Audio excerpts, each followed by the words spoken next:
Hello students, welcome to Vipin Sharma Physics channel as well as Vipin Sharma Physics class. Students, I am going to deliver one lecture on the Newton's laws of motion. So this will be our topic today, Newton's laws of motion. 10+1 syllabus, CBSE as well as a state board. Sir Isaac Newton ने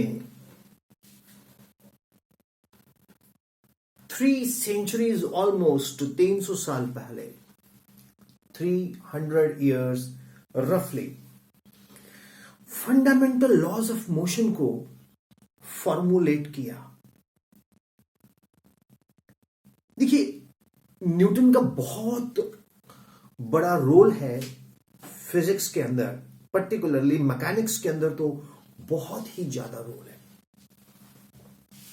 तो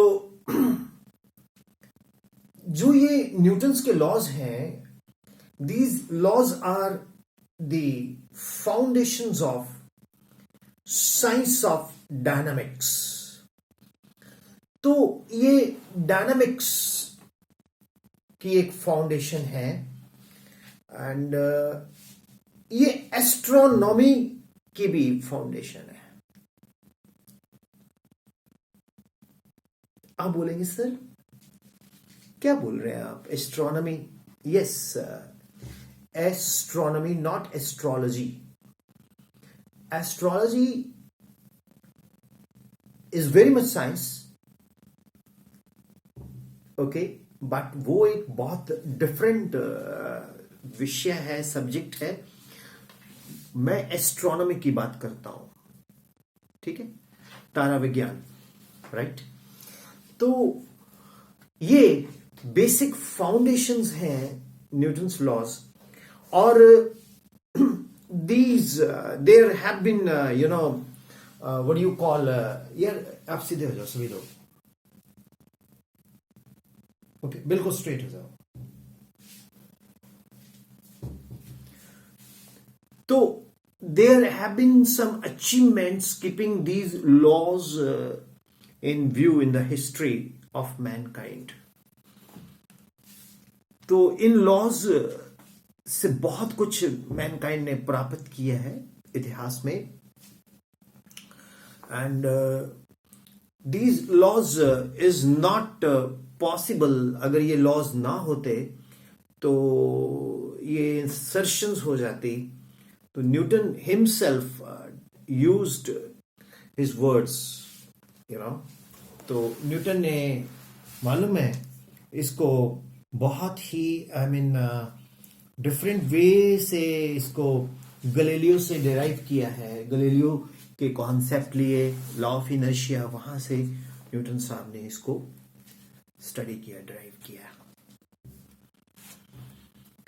जो Newton के laws हैं वो basically 3 laws हैं. मैं एक और लॉ भी ऐड कर देता हूं, लॉ ऑफ जर्क, लेकिन पहले मैं 3 लॉज की बात करता हूं. न्यूटन का फर्स्ट लॉ है लॉ ऑफ इनर्शिया. सुन लीजिए, आपने पढ़ा तो हुआ है, मैं लिखाता नहीं हूं. न्यूटन का फर्स्ट लॉ बोलता है अगर कोई बॉडी एट रेस्ट पे है तो it will remain at rest, and अगर कोई बॉडी इन मोशन में है तो it will remain in motion. अगर बॉडी कोई स्ट्रेट डायरेक्शन में जा रही है, it will continue to do so until unless an external force is impressed upon it. Means it tells that significance क्या है न्यूटन्स फर्स्ट लॉ का? It tells that the body remains in its natural state. The body remains in its natural state. Okay? Means body अपनी natural state को कभी भी change नहीं करती. Newton का सेकंड लॉ क्या बोलता है?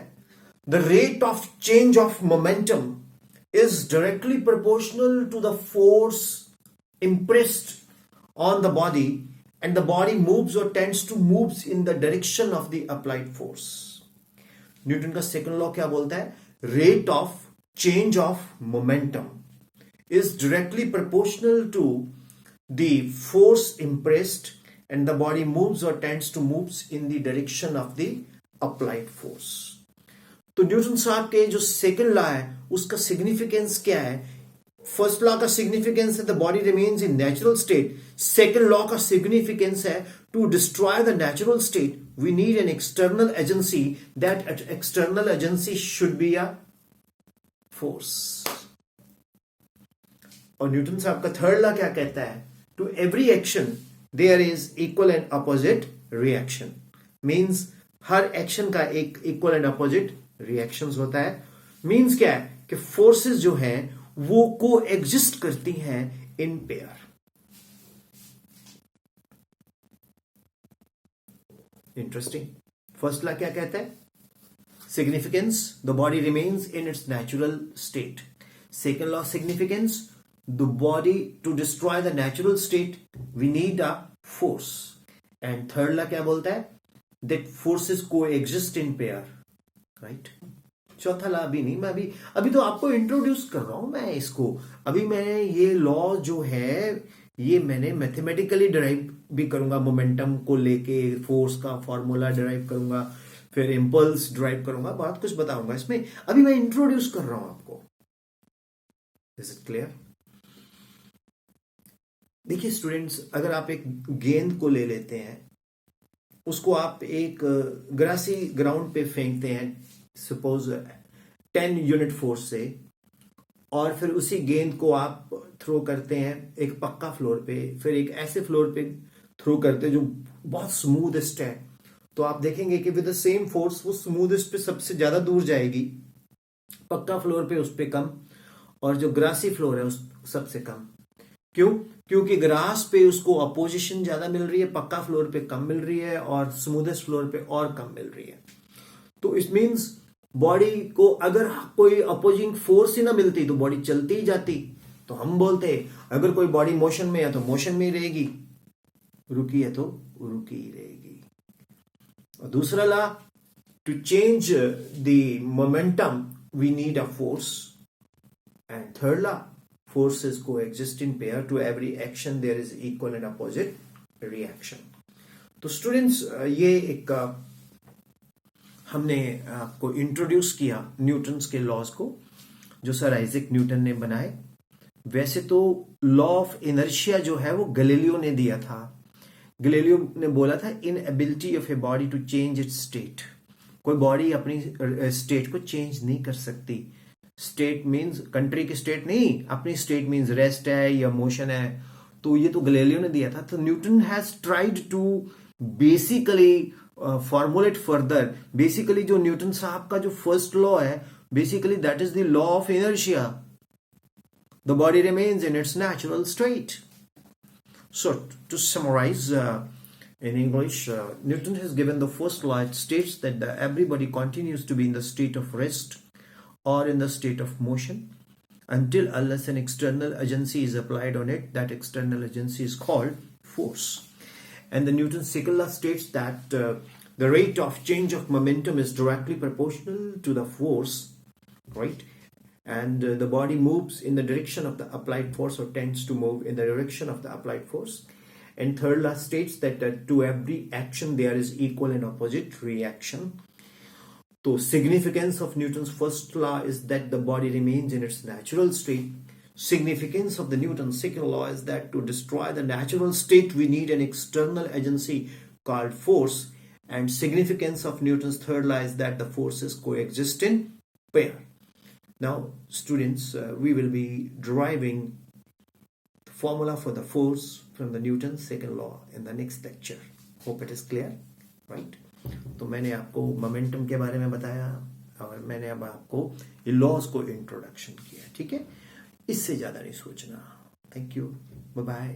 How to use our channel, you all know that you have to go to the playlist and follow the sequence wise videos. आप अगर 10+1 में हो आप, तो आप सबसे पहले क्या करो, मैथमेटिकल टूल और उसके बाद वेक्टर्स, फिर प्रोजेक्टाइल, फिर laws of motion, friction, work power energy, and फिर आप करेंगे सेंटर ऑफ मास. बताता जाऊंगा मैं आपको. ठीक है. So work very hard. God bless you. Bye bye. Thank you. Till then. हाँ, अगर आपको लगता है कि ये चैनल कुछ यूजफुल है तो आप कमेंट में जाके अपने विचार दे सकते हैं. क्या बुरा है? बुरा है? फिर दे सकते हैं. And absolutely this channel is free. There is no fees at all. Right. Language मैंने बायलैंग्वेज रखी है ताकि इंग्लिश और हिंदी दोनों का कॉम्बिनेशन हो. और हमारी जो प्लेलिस्ट है वो दो पार्ट की होगी. एक होगी जैसे न्यूटन्स लॉज ऑफ मोशन 2020, उसमें हम बोर्ड्स कवर करेंगे. फिर हम आएगा Newton's laws of motion 2020 plus, उसमें कॉम्पिटिशंस कवर करेंगे. Right. Thank you. Bye bye.